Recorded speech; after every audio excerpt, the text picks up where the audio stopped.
Shalom, shalom, bienvenue à tous sur ce podcast Léméry. Ce sont des podcasts que le Seigneur nous a mis à cœur de faire pour évoquer à la fois des aspects peut-être terre à terre, que certains trouveront terre à terre, mais qui sont bénéfiques pour la vie de plusieurs personnes, mais aussi des sujets beaucoup plus spirituels, car comme vous le savez, nous sommes également serviteurs de Dieu. Mon épouse est prophétesse et moi je suis docteur de ministère, et nous fonctionnons sous une grâce d'enseignement et également prophétique, et nous sommes également pasteurs principaux de l'église BLC. Et donc ces vidéos que nous faisons auront vraiment pour objectif de vous bénir, car la Bible déclare: mon peuple périt par manque de connaissances. Et d'ailleurs c'est l'un des versets que va utiliser la prophétesse pour vous parler. Et ce n'est pas une interview, c'est vrai que là j'introduis, mais c'est pas une interview du tout, c'est juste que nous sommes en train d'échanger, et je crois réellement que notre échange va vous être bénéfique. Alors il y a un aspect chez toi que tu vois, tu rigoles déjà. Là je sors les dossiers là. J'ai peur. Non, il y a un aspect chez toi qui m'a souvent plutôt pas fait peur, mais dérangé. Mais par la grâce de Dieu, je me suis rendu compte que ce n'était pas en vain que Dieu t'avait donné du moins cet aspect-là, cette facette, pour que les gens comprennent de quoi je parle. Vous savez, le monde dans lequel nous vivons, c'est un monde où on voit énormément, notamment ça porte un nom, le féminisme monter. J'irais même plus loin, le wokisme monter. Où nous voyons des femmes qui veulent devenir des hommes, et non pas des hommes qui veulent devenir des femmes forcément, mais la féminisation de l'homme. J'en viens à mon point principal, qui est de dire que je trouvais en toi un aspect assez féministe qui me dérangeait. Ok, ça me dérangeait parce que je me disais ma femme doit être une femme et pas essayer de devenir la défendre, comment on dit déjà, défendatrice, bref, voilà. Et après, je me suis rendu compte que même dans la parole de Dieu, Dieu défend les femmes, Dieu défend le droit des femmes. Et ça, il y a beaucoup de gens qui l'ignorent, parce qu'on a souvent positionné la femme ne doit pas prêcher, la femme n'a pas de droit, la femme c'est un peu celle qui est mis en arrière-plan, qui est marginalisée. Mais on se rend compte que dans la Bible, il y a une histoire très marquante, très puissante, qui montre que même Dieu a revu sa copie, si je peux me permettre le terme, revu sa copie par rapport à ce que les hommes en avaient fait. C'est-à-dire que ce n'est pas que Dieu a changé d'avis, c'est que Dieu s'est rendu compte de la manière dont les hommes utilisaient sa pensée pour la pervertir et en faire quelque chose qui mette à l'écart les femmes. Il y a un aspect que tu veux aborder, qui est l'aspect effectivement des lois, voilà, des lois qui bloquent, Et où est-ce que je veux en venir justement? Pourquoi est-ce que je prends le sujet par ce bout-là? C'est pour emmener sur la table le fait que ces femmes dont la vision que tu défends est tirée étaient bloquées dans leur vie par une loi, d'accord? Et cette loi qui n'était pas spirituelle, mais qui était de l'ordre du naturel, bloquait leur accession à l'héritage dont elles avaient droit. Et c'est de même qu'on se rend compte que tout comme il y a des lois qui peuvent empêcher sur le plan naturel, qui peuvent empêcher, et heureusement d'ailleurs, parce que si tout le monde faisait tout et n'importe quoi, ce serait compliqué. Mais il y a des lois qui empêchent et qui encadrent les choses pour ne pas que nous puissions déborder.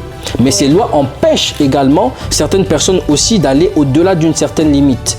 Et de même, il y a des lois spirituelles qui empêchent certaines personnes d'aller au-delà de certaines limites qu'elles aimeraient franchir. C'est ça. Voilà. Et là, nous parlons des femmes, et il se trouve que les femmes sont le plus atteintes, que ce soit sur le plan spirituel même et le plan naturel. Et c'est pour ça que j'aime beaucoup la vision que Dieu t'a donnée, parce que c'est une vision qui vient remettre la femme dans son héritage de Dieu. Qu'est-ce que tu peux nous en dire? Exactement.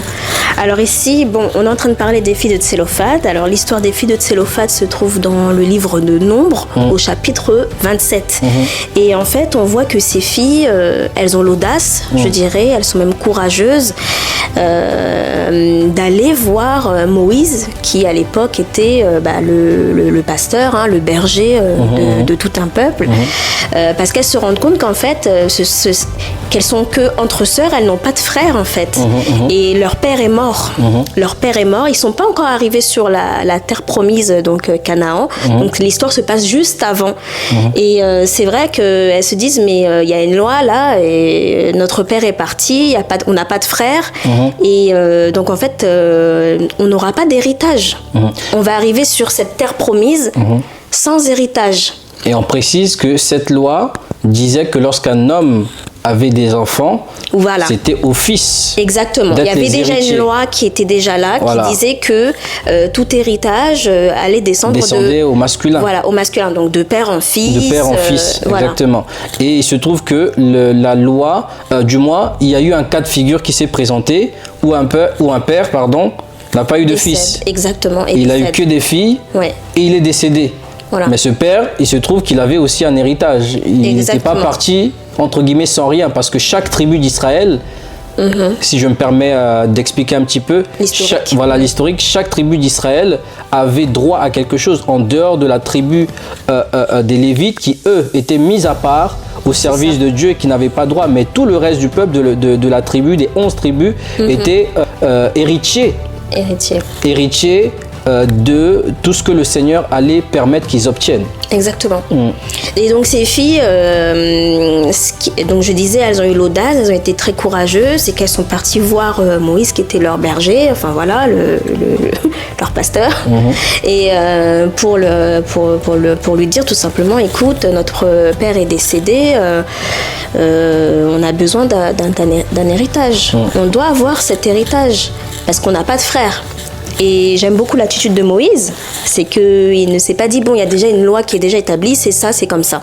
Non, il est parti voir le Seigneur, il est monté à la montagne, il a prié, il a consulté l'Éternel et il lui a dit, écoute, voici ce que ces filles sont venues me dire en fait. Qu'est-ce que je fais avec cette demande? Et j'aime beaucoup ce que Dieu a fait, c'est qu'il a dit, premièrement, elles ont raison. Elles ont raison. Et ce que j'aime, c'est qu'en fait, il y avait déjà une loi qui était établie et Dieu a réécrit une loi spécialement pour elles.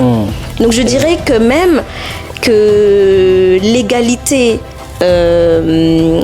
au niveau de sociétal, si je peux dire ça comme ça. La permission, le droit de pouvoir hériter, d'avoir part à quelque chose en tant que femme. En tant que femme. C'est elles qui l'ont initié. C'est elles, pour moi, qui l'ont initié. Il n'y a pas d'autre histoire avant où on parlait de ce genre de choses. Pour moi, c'est là que le droit social a été établi. Ce qui montre d'ailleurs que nous pensons que que la plupart des choses sont tirées de la Bible. Exactement. Nous pensons des fois créer des choses, mais la Bible a tout.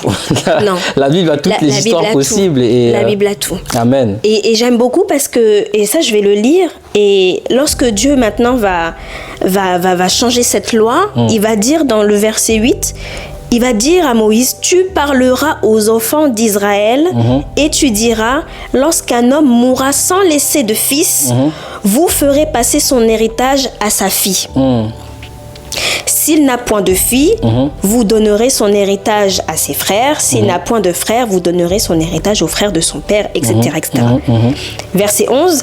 S'il n'y a point de frère de son père, vous donnerez son héritage aux plus proches, parents de sa famille. Donc voilà, il est en train de changer radicalement une loi. Et il va finir par dire, ce sera pour les enfants d'Israël une loi et droit, comme l'Éternel l'a ordonné à Moïse. Ce sera pour les enfants d'Israël une loi et un droit. Moi, c'est ce que j'aime. Et à partir de là, tout change pour la vie de ces jeunes femmes.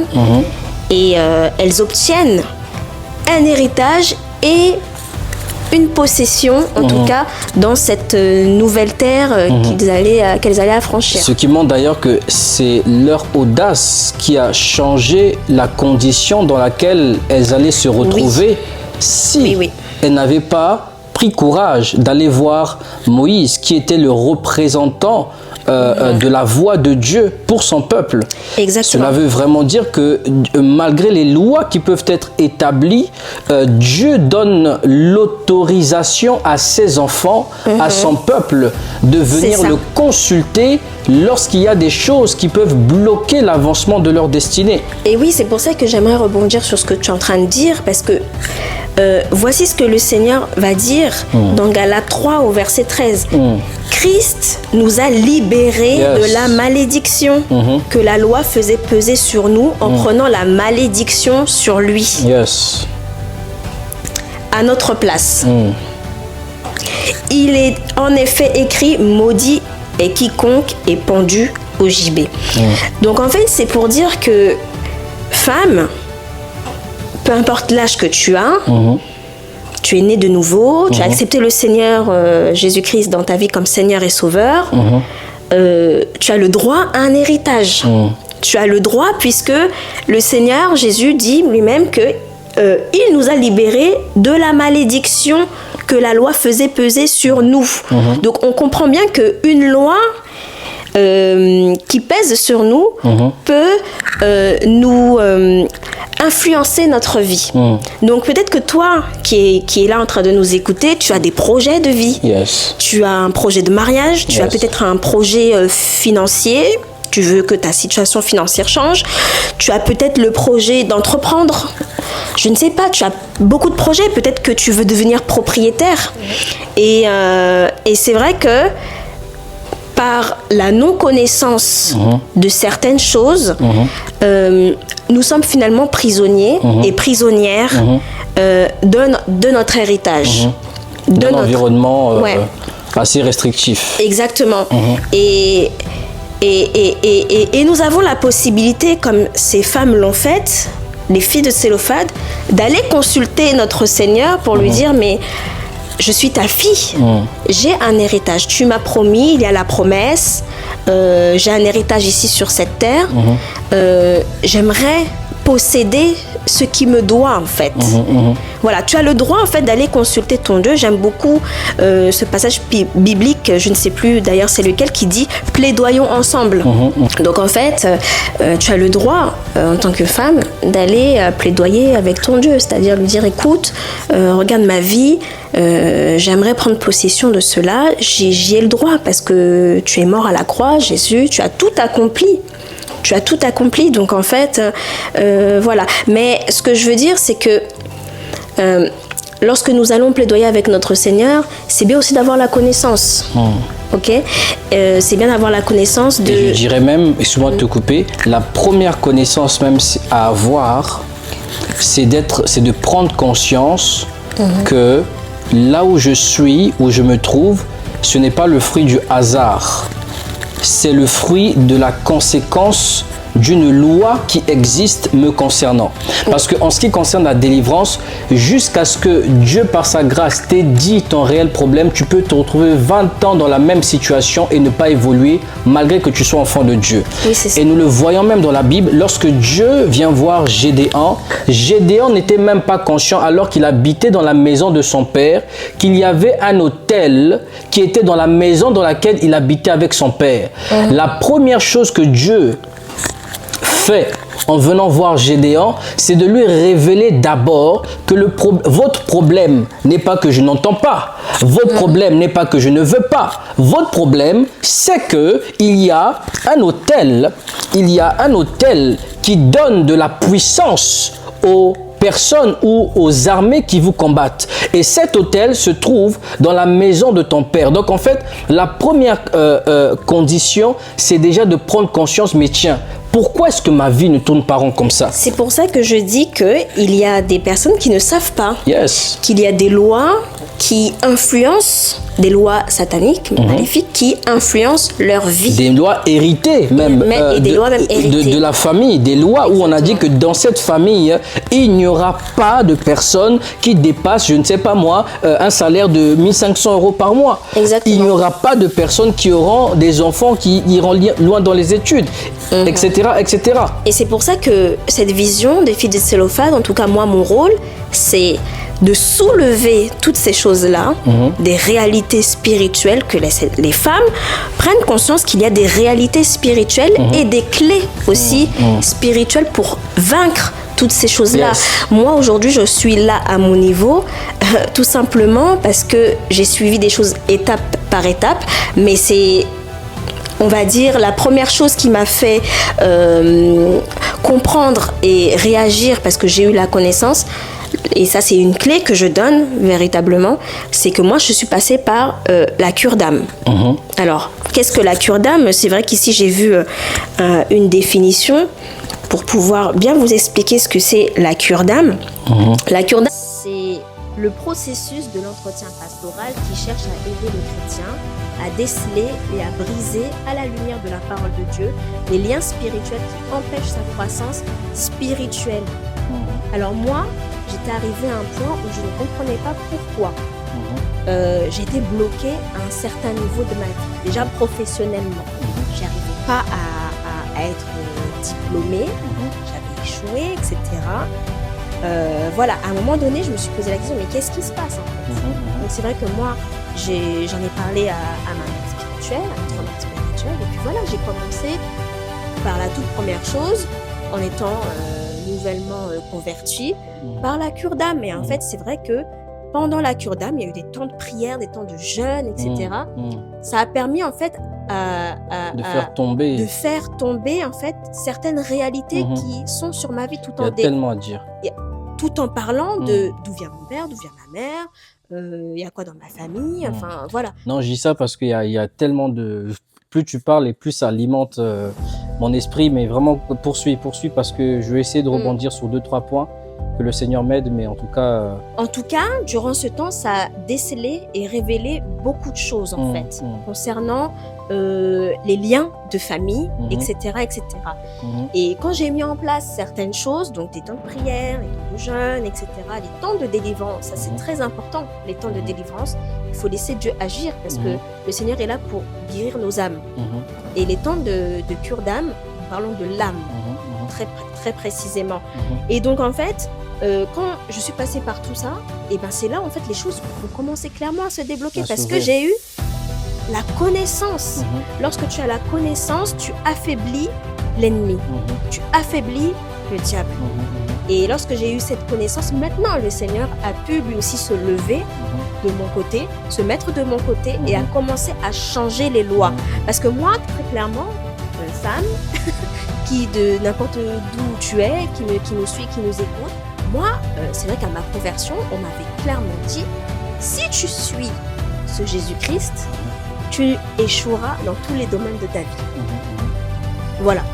Suivre Jésus-Christ, c'était vraiment voilà, l'échec qui allait me poursuivre. Donc en fait, il y avait même une parole qui était là, suspendue sur ma tête. Et c'est vrai qu'à un moment donné, j'ai commencé à y croire. J'ai dit, mais en fait, suivre Jésus, voilà, on échoue en fait. Mais en fait, non, je n'étais pas au courant de certaines réalités et de certaines lois que j'avais héritées, en tout cas, dans ma vie. Donc voilà. Et tu les as héritées sans le vouloir. Sans le vouloir. Parce qu'en termes d'héritage, on n'hérite pas de ce qu'on veut. Par exemple, il y a des gens qui héritent des dettes de leurs parents. L'héritage peut être bonne, l'héritage peut être mauvaise. C'est pour ça qu'en termes d'héritage, la mort de Christ à la croix est venue intervertir cela, changer la donne. C'est-à-dire, la Bible dit qu'il s'est fait malédiction pour que nous devenions bénédiction de Dieu. Ça veut donc dire qu'à la base des bases, tout celui qui n'a pas le Seigneur doit être conscient que sur sa vie pèse des malédictions. Exactement. À la base des bases, celui qui n'a pas le Seigneur dans sa vie doit être conscient qu'il y a des malédictions. Quand on parle de malédiction, on parle d'alliance, on parle de choses qui existent avant même que tu ne sois là. C'est pour ça qu'en ce qui te concerne, l'idée ce n'était pas en lien avec ce que tu as fait. Non. Ce n'était pas en lien avec les péchés que tu aurais commis. Non. Ce n'était pas en lien avec la méconduite que tu aurais eue. C'était en lien avec l'héritage familial que toi, tu es venu trouver. Et de là, on t'a fait comprendre que dans cette famille, il y a des lois qui font que la seule manière de réussir, c'est de suivre ce chemin. Et si tu fais l'erreur de suivre l'autre chemin, et d'ailleurs ceux qui te l'ont dit, c'est parce que eux-mêmes croient en cette chose-là, croient que leur réussite est attachée à cette alliance qu'ils ont faite. Alléluia. Et ils te préviennent en te disant, si tu choisis un autre chemin, eh ben, la bénédiction, entre guillemets, ou la grâce qui a sur nous par cette alliance-là, ne te suivra pas de l'autre côté. Et donc, forcément, ça sera l'échec qui te suivra. Exactement. Or, ce qu'ils ignorent, c'est que Jésus-Christ, c'est la réussite à la perfection. Jésus-Christ, c'est celui qui va justement prendre ce que l'homme croyait être une bénédiction, va le porter sur lui pour te donner la véritable bénédiction. Ouais, c'est la malédiction. Et porter tes malédictions. Et ici, on ne parle pas. C'est vrai que les filles de Thélophate, c'est une vision qui est très claire, qui s'adresse aux femmes et qui s'adresse à l'héritage des femmes. Mais lorsqu'on parle même de loi spirituelle, ça concerne tout le monde. Tout le monde, exactement. Ça concerne tout le monde. Exactement. Mais moi, je suis véritablement là, j'ai été mandatée, je crois, pour éveiller la conscience.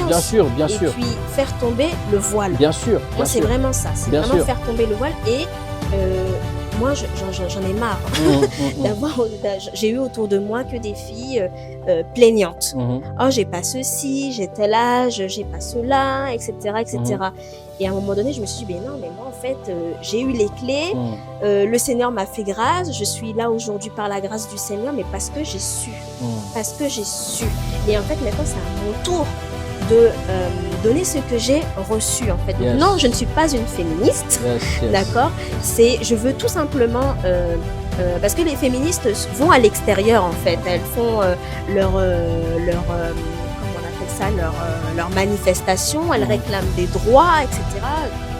Voilà, leur héritage. Les droits vis-à-vis des hommes, mais nous, ce sont des droits vis-à-vis du monde spirituel. Du monde spirituel. Et vis-à-vis de Dieu. Exactement. Exactement. Nous, c'est vraiment basé sur des lois divines. Je parle bien sur des lois divines que le Seigneur nous a accordées. Donc, en fait, voilà tout ce que je pouvais dire par rapport, en tout cas, à cette vision. Et j'encourage une femme, en tout cas, si tu te sens bloqué dans ta vie, tu n'arrives pas, tu te dis, ah ben j'ai ce projet, mais je n'arrive pas à atteindre ce projet.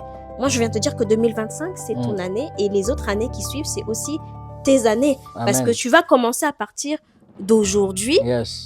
Si en tout cas tu fais le choix et tu prends la décision de suivre le Seigneur et de rentrer dans ce mouvement, en tout cas des filles de Thélophate, moi je peux te garantir, et il y a même des témoignages par rapport à ça, que les temps de prière que nous allons avoir, les clés que je pourrais donner par la grâce du Seigneur, et puis même les exhortations qu'il y aura, les temps même où nous allons tout simplement nous réunir entre filles, dans la communion fraternelle, t'assurera en tout cas quelque chose de meilleur pour toi, pour ton futur dans l'avenir. Je précise qu'en disant elle peut garantir, ce n'est pas elle qui garantit, mais c'est le Seigneur qui lui a donné la vision et qui lui a dit qu'il fera. Exactement. Parce que cela vient de lui. Il est important de le préciser parce que, frères et sœurs, nous savons dans quel monde nous fonctionnons et nous savons comment les gens sont mal intentionnés et tordent le sens de nos paroles. C'est ça, mais quand je dis garantir, c'est par rapport en tout cas au témoignage. Bien sûr. Mais il est également important de le dire parce que les témoignages, c'est vrai, il y en a, mais c'est Dieu qui fait, selon sa volonté. Dans tout ce que nous faisons, dans le cadre de l'œuvre que nous faisons pour l'Évangile, il est important que les gens qui écoutent les messages ne puissent pas suivre ni les hommes ni les femmes qui portent le message. Les hommes, nous ne sommes que des canaux parce que nous sommes aussi des témoins vivants de ce que Dieu a pu faire. Mais il y a des choses que Dieu seul sait le pourquoi du comment et quand est-ce qu'il veut le résoudre et comment il veut les résoudre. Et nous sommes conduits par l'Esprit de Dieu dans ce cadre-là. Alléluia. Et c'est pour ça que nous voyons même dans la Bible plusieurs femmes, notamment Sarah, la Bible dit, ou même Anne, la Bible dit qu'elles furent rendues stériles par la main de l'Éternel. Voilà. Donc c'est-à-dire quoi qu'il aurait été fait, si Dieu n'avait pas décidé de nouveau lui permettre d'avoir des enfants, il y a aucune, en fait sur leur vie il n'y avait pas de loi, si ce n'est la volonté de Dieu. Alléluia. Donc c'est pour ça qu'il y a des choses qui peuvent être dans le cadre de la volonté de Dieu. Il n'y a que Dieu qui peut ouvrir cela, peu importe les types de prières que vous allez faire. C'est à toi de te rapprocher de Dieu et Dieu te le dira exactement parce que Dieu est un bon Père.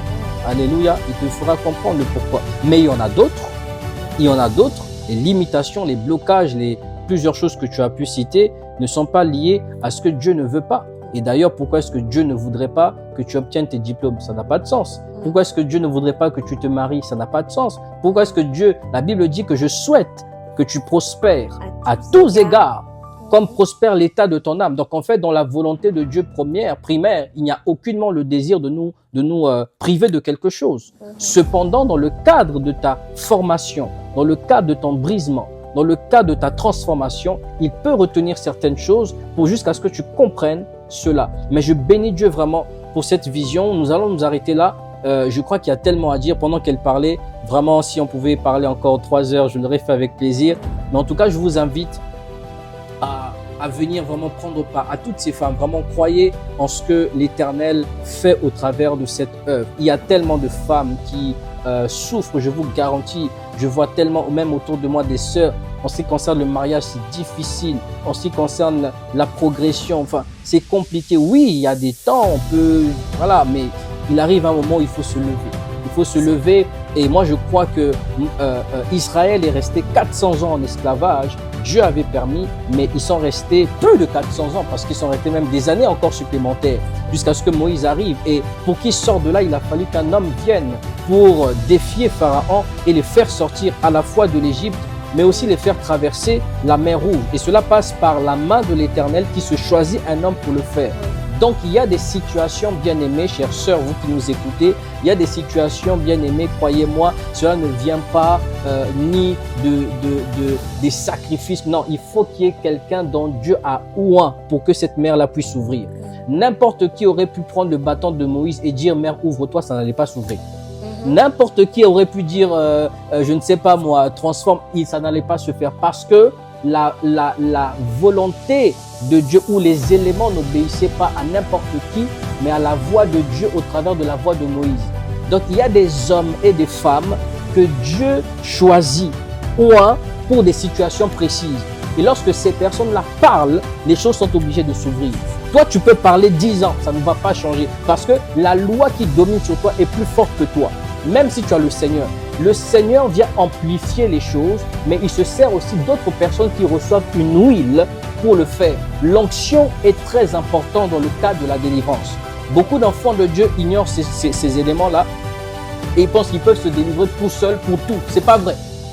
C'est pas vrai. Ce n'est pas parce que tu as Jésus que certaines choses dans ta vie vont tomber parce que tu as beaucoup prié. C'est pas vrai. Il y a des personnes dont l'huile a été faite, conçue par Dieu spécialement pour ça. C'est comme les véhicules. Excusez-moi, je suis pas mécano, mais il me semble que tu ne mets pas l'huile de frein dans l'huile moteur. Tu ne mets pas l'huile moteur dans l'huile de frein. Il y a quelque chose qui ne va pas fonctionner. Donc la bonne huile pour la bonne circonstance. Voilà ce que je pouvais rajouter. Que Dieu vous bénisse. Abonnez-vous massivement. Connecte-toi à nous par la grâce de Dieu, de là où tu es. Nous sommes pasteurs principaux de l'église BLC Paris et nous croyons que ce ministère a été bâti par le Seigneur pour justement ce genre de cas de figure. Prochainement, j'aimerais qu'on parle, profiter si tu veux bien, de c'est quoi les... tu parlais tout à l'heure tu as fait avec notre mère spirituelle, tu as fait la cure d'âme. Voilà. J'aimerais qu'on entre un peu en profondeur dans cet élément de la cure d'âme parce que je crois qu'il y a des choses à saisir là-dedans. Beaucoup de personnes ne savent même pas ce que c'est et beaucoup de personnes ne saisissent pas l'importance de la cure d'âme. Alléluia. Je vous briefe rapidement. La cure d'âme, c'est l'art de réduire la puissance de l'ennemi sur nos vies au travers de la libération de la parole. Oui. Que Dieu vous bénisse. Shalom.